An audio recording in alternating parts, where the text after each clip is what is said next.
actually use, or is this going to be the support pick? And we're once again going to have that jungle Lulu happening. They managed to navigate the early game to once again give him a good matchup as the Trundle finally goes into the hands of Maren. But it's blind. It's a blind pick Trundle. Will we see Kled come through from QV in this particular regard? Where will he go in his champion pool? Kennen is also one. AP Kennen's been a favorite. The Gnar available. You get lower value out of stealing stats from health stackers compared to the resist. So it's going to be QV's Gnar, his famous Gnar. For the final game here, one of these teams will be left watching as we have KT Rolster versus the Victor. And their whole year would have largely been for naught, Atlas. They would not have reached their dream of winning the LCK or making it to Worlds. They rely on the Maren blind pick Trundle. 2 games, 2 victories, but with the matchups like Maokai, it makes sense. With the Gnar, where will the jungle attention go for both sides? Because Samsung desperately want to play around bot, set up to do so with double teleport and the hero's entrance. On the side of Afrika's, wait, we have to think about this for a second. Okay. They were being cute for a second there. And I was a little bit worried about that, but not going to happen. Maren has played enough top lane Lulu in his time. With Afrika, you desperately want to play around bot side if you can, but you don't have the same tools to do so. So Spirit, who has been a star this series, is the one to watch because he has less globals to call in. If Spirit can make the action happen where he goes, Afrika certainly can win. If things are left to Samsung's side of things, I think it'll be more difficult for Afrika to have a chance. Yeah. This time, it's not going to be the Cog Lulu lane up against the Blitzcrank power, though. That one was banned away, thankfully, for Afrika fans. So the possibilities of a turnaround could certainly happen. Oh, but can they be back-to-back reverse sweep deniers? And is the red side power of this draft going to be enough for Samsung? So many dreams still alive for both of these teams, but it has to end for one of them tonight. We'll see who it is as we hit the rift.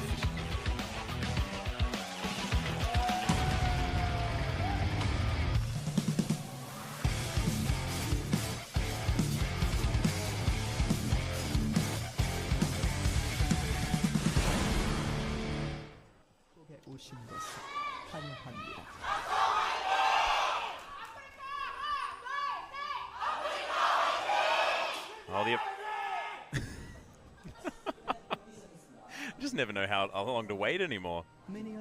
Soon we're just going to have so many cheers that we're not going to be able to cast. Just the game's going to be done by the time everyone's cheered for everything that they want to cheer for. Makes my life easier. Yeah, my life too. I'm happy to sit here. I'm happy to collect my paycheck if I just have to watch the games. That's fine. Yeah. That's what I was doing for most of the rest of League of Legends history. Why?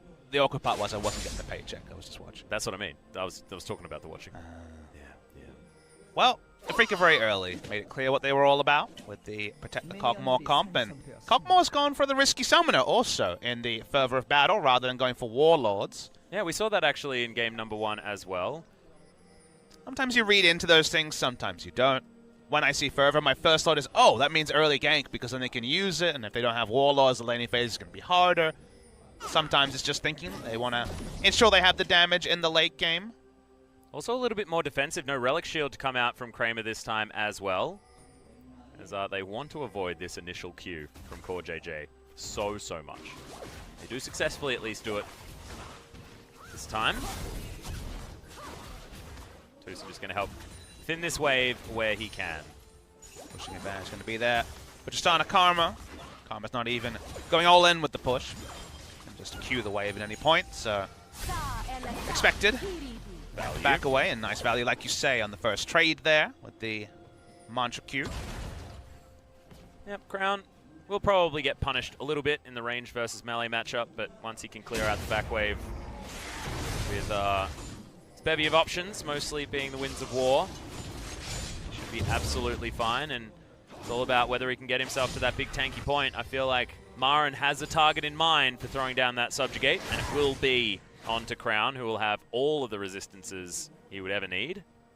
Doesn't have as clean itemization than some other Galio comps where you're against double magic damage dealers. Yeah. Against Maren and Kramer.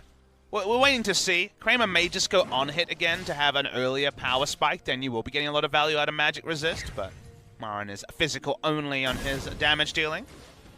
And also I feel like once Subjugate is down and Kramer is at a point where He can do Cogmore things that won't really matter what he builds. He's just going to be a dead. No longer a Galio, just dead. I think the Edge will be the strongest pickup against Ambition, but I think on hit again, just it'll 2-item Wit's End into Hurricane, then Shockwave is ripping through more members. It's cheaper as well, so there's arguments both ways when it comes to items. Well, Crown actually going for a little bit of a wander just to get some vision down. Marin underneath his turret, but is doing fine. Couldn't buy a control ward on his first back with teleport there, Crown, so it's the only frustration there. Would have liked the ward he put down to be a control ward, but gold value wasn't there. Yeah. But happy with being able to get a Dark Seal. Honestly, Samsung happy that Ambition's getting a full clear rather than being forced to counter gank when Spirit could go for a gank as early as level 2. Speaking of summoners, Spirit went for Thunderlord, so went all in on the power of an early gank, then chose not to look for a gank. So, well, it gives him some burst. There are other keystones he could have considered in that particular situation. Even something like Grasp of the Undying, even if you're not in the top lane, which is where we often see it, could possibly work for a pseudo extra damage move. Okay, bottom lane is pushing up here for the Freaks. Gank opportunity for Ambition, but he's on the top side of the map.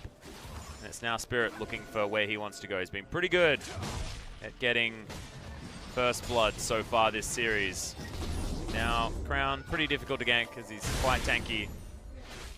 This bottom lane shoved underneath the turret. It feels like top lane is his option, but Juve also able to move around, and Ambition waiting in the wings means that that's also a difficult target. Is Ambition's potentially looking for some kind of dive. Might be a face check here from Kuro. Needs to be careful. A lot of gank pressure from Crown. Okay, they're looking for Crown though. Spirit, once again, going to get some work done, but, you know, shield comes in. Everything's going to be okay. Shield of Duran. Thankfully, a little bit of the ultimate still remains as far as that super sweet name. Close to Hero's entrance to make some side lane plays, but the side lane's not really ripe for ganks just yet. Marin hasn't lost as much turret HP as QV would like, but you know exactly how bot lane is going. Here's bot lane. Yeah, Kramer actually has to blow the flash very, very early on. Tucson still playing up aggressively. Core JJ down to sub 200 health. But Spirit actually looking for this fight is an odd maneuver. He knows that Afrika's bot lane will respond first, so it's just about stealing away camps by Ambition rather than necessarily looking for any more than that. Okay, gets himself out of the way, but at least the camp will be cleared out by Spirit. Level 5 though for Ambition. This guy has been smashing out the jungle. King's Tribute for Marin is actually helping him as he's being harassed and smashed underneath this turret over and over again. You can see his health bar slowly chunking back up again as he's able to at least be around while these minions die. You were mentioning the experience lead for Ambition. What I'm struck by is that they coordinate action with Ambition really smartly. If you see him bot lane looking for either a gank or stealing away a camp, you know, getting the value either way, and the lane is in the right spot, it's well communicated moments before. We don't see that same multi-step process happening with Haru in games 1 and 2, and that's why the headache of trying to consider why they've run him so frequently returns again as Kramer dodges the Ambition mantra, but yep, it's going to be a bot lane party. Yep, shows himself as QV. Not a lot of Naba, but they're still looking to set up this dive.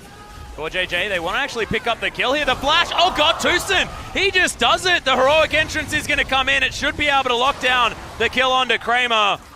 Who's tanking up the turret? Absolutely no one. Never you mind, as now Kuro's going to come down. At least they won't get the turret, but the Akathian surprise didn't really do anything, and that is still a 2-for-1 trade in favor of Samsung. And everything was correct in terms of the coordination from Samsung outside of Core JJ standing up too far. It should have been a 2-for-0 as they teleported the Gnar in, as Marin had teleported top lane. It was set up to be clean. They would always have a 5v4 advantage, maybe even more. Could have been a 5v3. They play a bit too cute, and first blood going the way of Afrika is more than honestly they should have been granted by Samsung Galaxy. And it was a red steal on the side of Spirit as well, so going to lose a whole lot by giving up the positioning of their jungler. Largely what Ambition is a lurking threat, and when they get knowledge of where his position is, it gives Spirit so much more room to move around and affect this map. Even items so far for these junglers, but neither of them going back very recently. See whether it is going to be Spirit going for a more aggressive choice to match his Keystone. That'd be exciting. It's hard to work out what teams need. You think of things like Thunderlords and you say, okay, all in on the early game. But then you could argue, well, they have a Cogmore with Fervor, so there's also a tipping point later, so why not set up your rest of the map for the highest presence early and know that the Cogmore will do the heavy lifting late game? And Tucson, you'll notice, did not go for a coin start. Actually went for the Spell Thief start for a bit more lane presence. And that might be the thought of, well, we can't just over-index everything into late and then be surprised if Kha'Zix and Galio keep jumping on our faces and getting double kills. Let's go for as much power early outside and then just allow Kramer to be the natural bridge to the late game.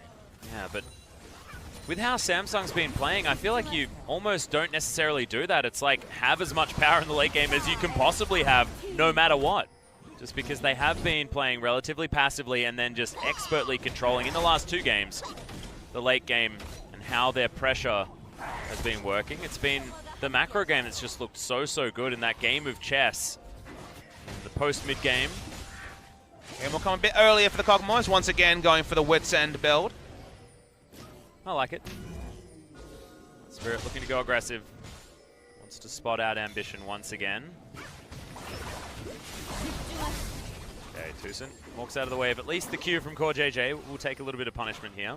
Ambition able to protect the control ward.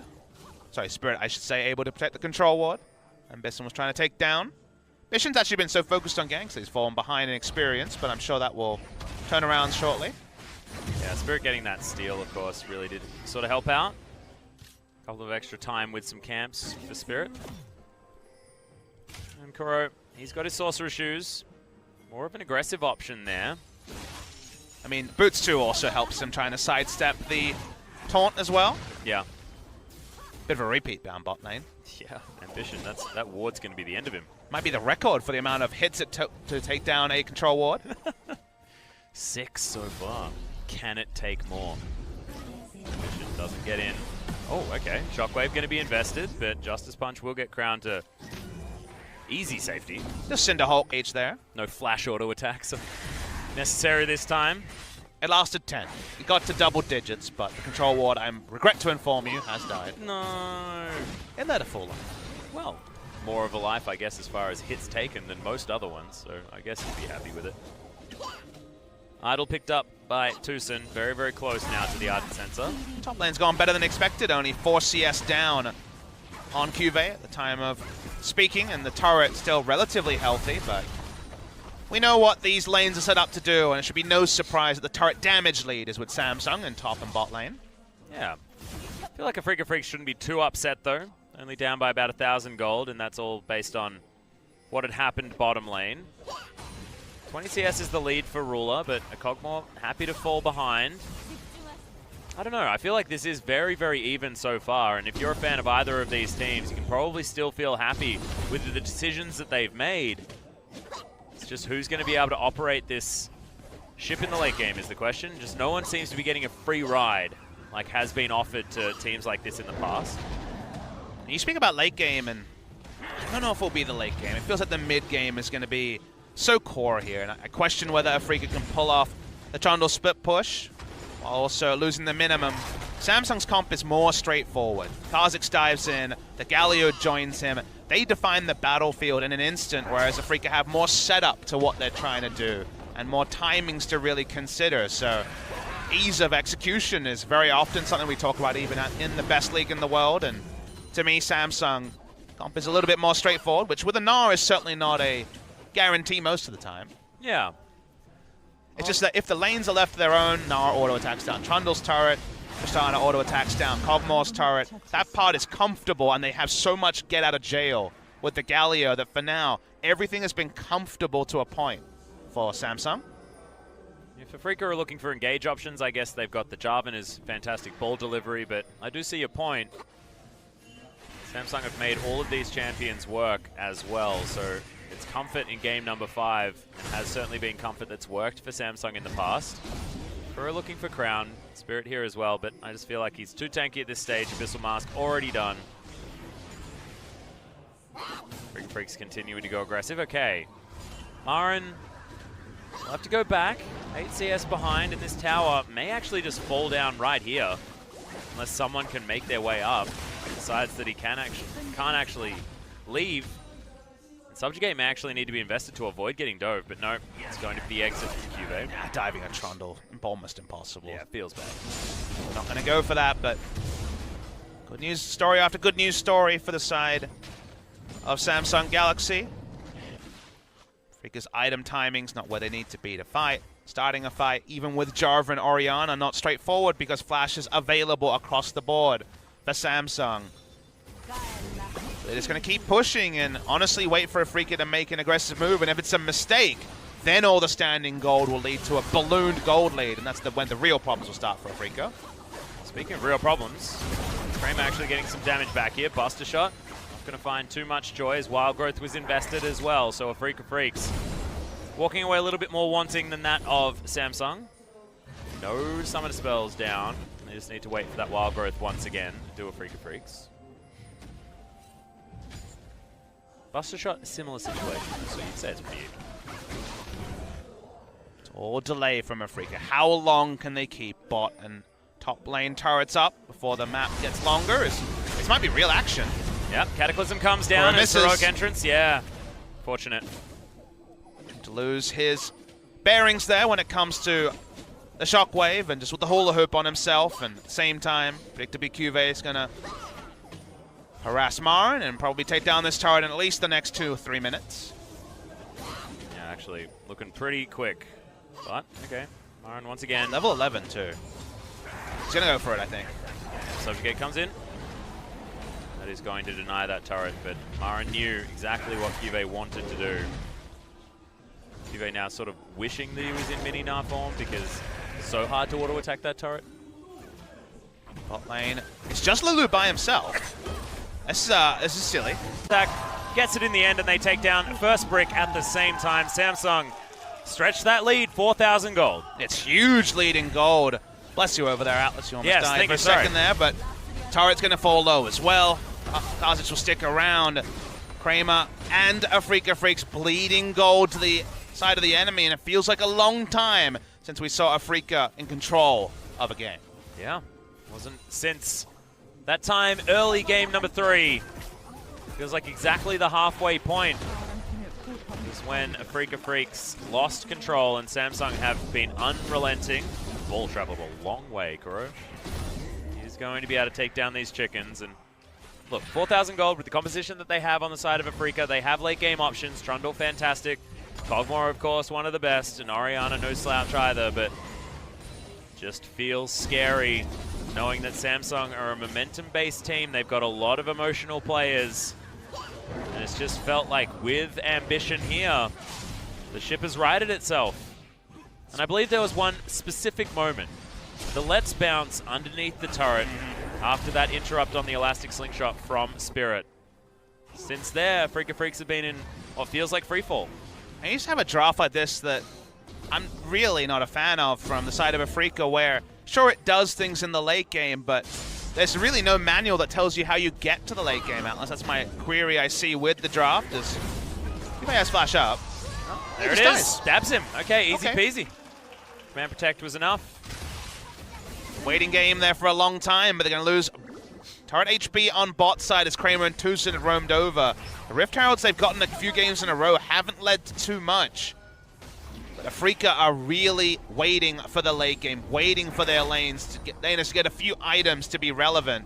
That still seems like quite a long way away, even though they'll feel good about picking up their first kill in a while. Well, Righteous Glory actually first item for Marin, so not going for any damage at all. Feels like the old LPL Trundle that just didn't opt in for damage, but speaking of which, he's actually going to get taunted up. Now the Rift Herald in trouble. Not actually resetting just yet. And it will be Ambition that takes that one down. Unfortunate when Spirit had put in so much time and effort to taking him down. Teleport invested by Cuvée continue being frustrating. That gives Afrika Freaks some space on the bottom side.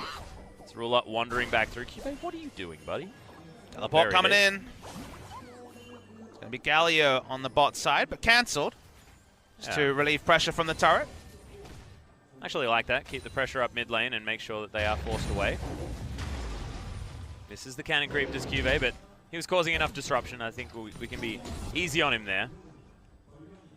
And now the Tiamat is done. So Myron is going to get to that point where QV can't necessarily beat the heck out of him freely. Myron will get tanky enough to ignore the Gnar, I could imagine, eventually. The Frozen Mallet will come in and probably restart it a little bit, though, Atlas is. Okay. Oh, he's having a lot of fun, you can see. Yeah. Massive amounts of fun. It's just the best. Best experience ever. Mini Gnar. Hyper just gets so strong as the game goes on. The health is being built for the Titanic Hydra that it still will answer what Trundle's trying to do. Scary thing is, Papa Smithy, is that we haven't really touched on what Ruler managed to get out of that last situation. 2-0-1 now, has his 2-item spike to start things off. Pretty bonkers early time to have it as well. Silly. We haven't really seen much of him. And no one's tanky compared to the damage he can output. Trundle and Jarvan not there yet. Before the Hurricane is complete, not really the same sort of threat coming through from Kramer with just the Wit's End and Azeel. The reason why I'm critical about this draft is how does it get to what the 5v5 fights could look like? How does that happen? And they didn't really have many champions with initiative, even with Jarvan and Orianna as a duo. Galio answers it. There were no real lanes to gank in the side lanes, with only a Lulu for setup or a Trundle pillar. That's why we shouldn't be surprised that so much gold has gone the way of Samsung. Wow. Inner turret on the bottom side is getting pressured. Top inner also. Outer turret in the mid lane has a Rift Herald beating it down. Not actually going to get it just yet, but Ruler sticks around, gets shielded. I don't know whether it's going to be enough. This teleport very, very deep and not exactly in the best position. Ambition could be in trouble, but he's going to go invisible and get himself away. Now they're just looking for more, but kited like the Trundle normally gets. Useless teleport, honestly. Trundle was never going to make something happen there. He had a Righteous Glory, but it wasn't going to do anything. QV headbutting down turret. Crown auto-attacking turrets. Gold lead ballooning. 6,200 gold at 20 minutes. Freaka Freaks will wonder how this all happened. Like you say, we saw the turning point halfway through Game 3, where it was still clean sailing for the Freaka Freaks, and we had a final of the Worlds qualifier last year between KT and Samsung, and now we're set up to have a rematch. And it's super scary if you're a KT fan or a member of KT watching this, watching Samsung get their momentum back. It feels like even from the playoff match against SKT, which was honestly abysmal from Samsung at the beginning of this series against the Freaka Freaks, looked also awful. But now this is a Samsung that's rebuilding momentum, getting themselves back into a position where they've been recently on a stage. It's going to be a cold KT roster coming off a disappointing reverse sweep from SKT. 4 of the 5 losses for Samsung were with Haru, we have to remember. Ambition will almost certainly be starting against KT, but I would have said the same thing today. I'm just poking around. They don't want to give away Baron. That would definitely end the game and end the life of the inhibitor. They'll try to just wave clear. There's just no clean point for Trundle in this matchup. It never gets better to any real degree. Almost always can be solo. Just would prefer to be in mini now to do so, and that's why doesn't have a care in the world. Actually just walks up to him. He missed the boomerang pretty badly. Yeah, that was unfortunate. Okay, so throws down a trophy, but QV is going to head into Mega Gnar form, and he still wins the trade, no problem. So Control ward to spot the Cogmore coming down. Backing away. Just used to Trundle always getting to a point where he eventually wins. You're right. Doesn't feel like that point is coming. Ambition, not going to get any dissonance damage, and just feels like we're watching in a Freaka Freaks that can't make the aggressive calls that they were making earlier on. When they are in that position to take initiative, they look so, so good. Even when they weren't, even when they were making the Cogmore happen in game number 1, it was just intelligent play, but this is different. Ambition will get chunked out. 2-item spike now on Kramer. It's a long time for him to kill turrets, though, with no AD from items. QV, different story. He's got a Black Cleaver, and he's also just hanging out here in front of this inhibitor turret. Stop throwing bits of structure. Steel steps. It's a wrestling skill. Ah, got it. It looks like concrete. That was my problem. Just looks like a chunk of a house or something. But I'm not a wrestling fan like you, Fox Smithy. Fair. So I'm just not quite there. Well, Spirit's going to face check Ruler. Unseen Tristana. That's a weird one. Probably the deadliest, I don't know. Ruler this strong certainly deserves a lot of hyperbole around how much damage he will do, and some armor onto Marin, but not really any others to speak of. The Knight's Vow's not going to escape the threat from Spirit either. Hasn't really done much of anything since his earlier kill. And Marin is just getting annoyed. He's desperately trying to take down these minions. Does do so. Wants to go back to base and grab some items, but it's just slowly bleeding creeps to this turret. Cube picking up every single one as he stands waiting just outside. Afrika would take blowing a flash, and they may even have to blow their own flash, but smartly Spirit will back away. But even their guaranteed initiation combo won't work when 5 flashes up, when Galio ults up. Marin's trying to create something in the bot side. Does at least get the slow here, and exhausted is Cube, but Marin forced to walk away, which is when you get punished for your decision. Look at that, the boomerang just cutting him down. And it's sad. Watching Marin just with nothing he can do. He opted into this. They went for the Trundle late. They didn't need to. They could have gone for something a bit more competitive, but went for Trundle blind. The Gnar was there cleanly to answer, and that's why he keeps headbutting away on the bot lane turret. Not quite able to take down the inhibitor turret just yet, but it feels like a matter of time. Samsung just all of the space in the world. Hop comes in, but doesn't actually hop on the head of Marin, which means that he might be able to get something. Flash comes in. Oh no. This is going to be the turnaround. Hyperproc's going to do it, and Cube celebrating his successes.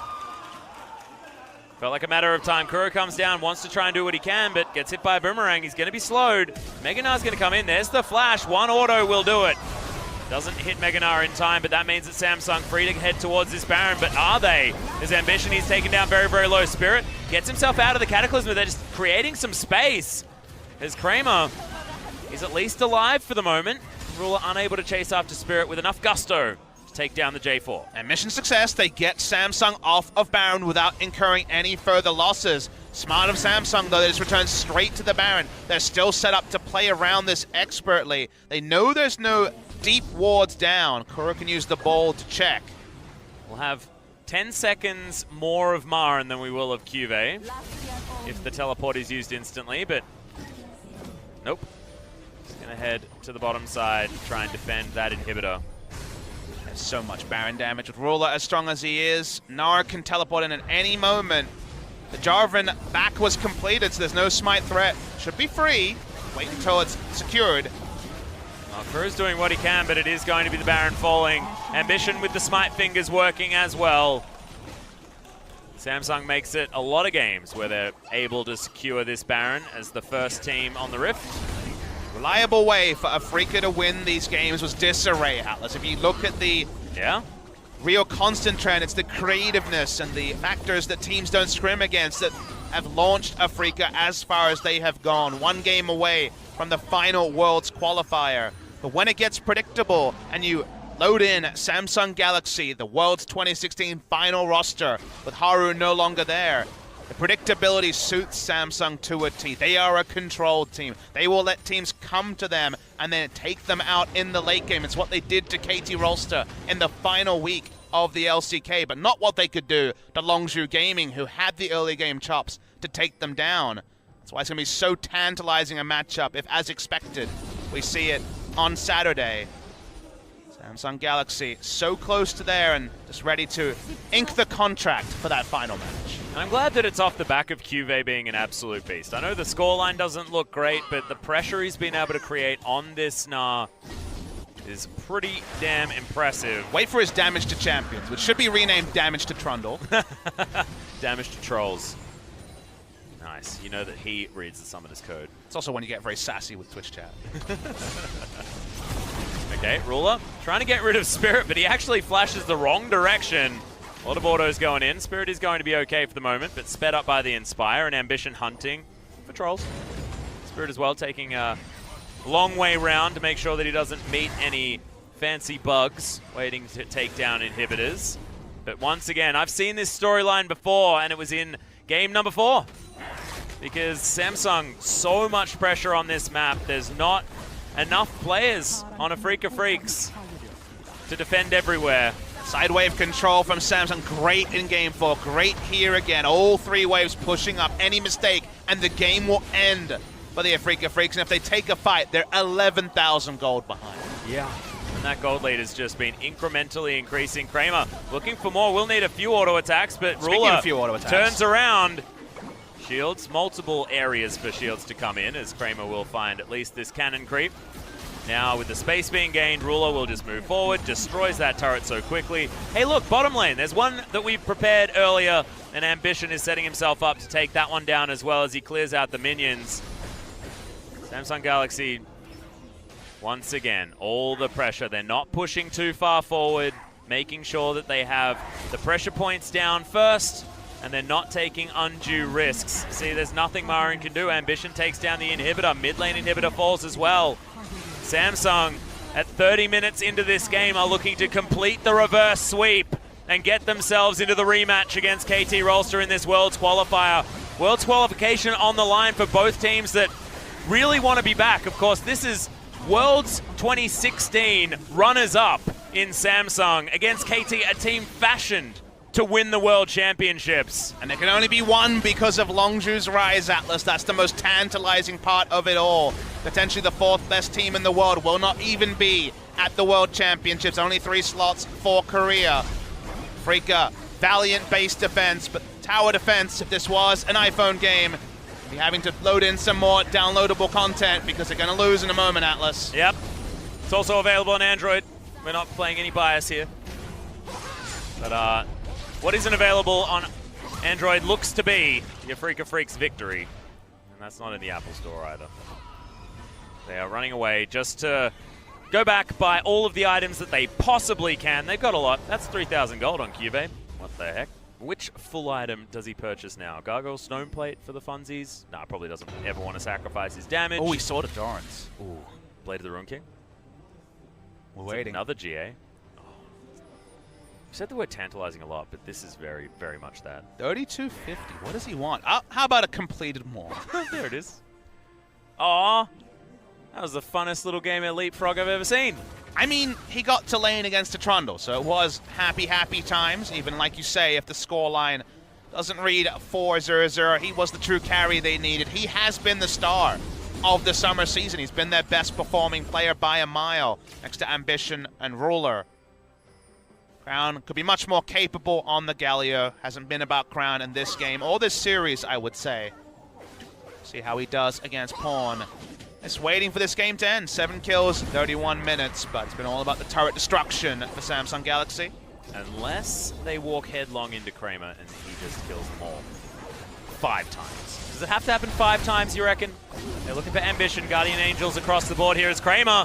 He's going to get buster shotted back, but they probably wanted to keep him in range. These guys to throw pot shots out. At least the wave clears here for the Afrika Freaks. But, oh god, that static shiv damage from Ruler.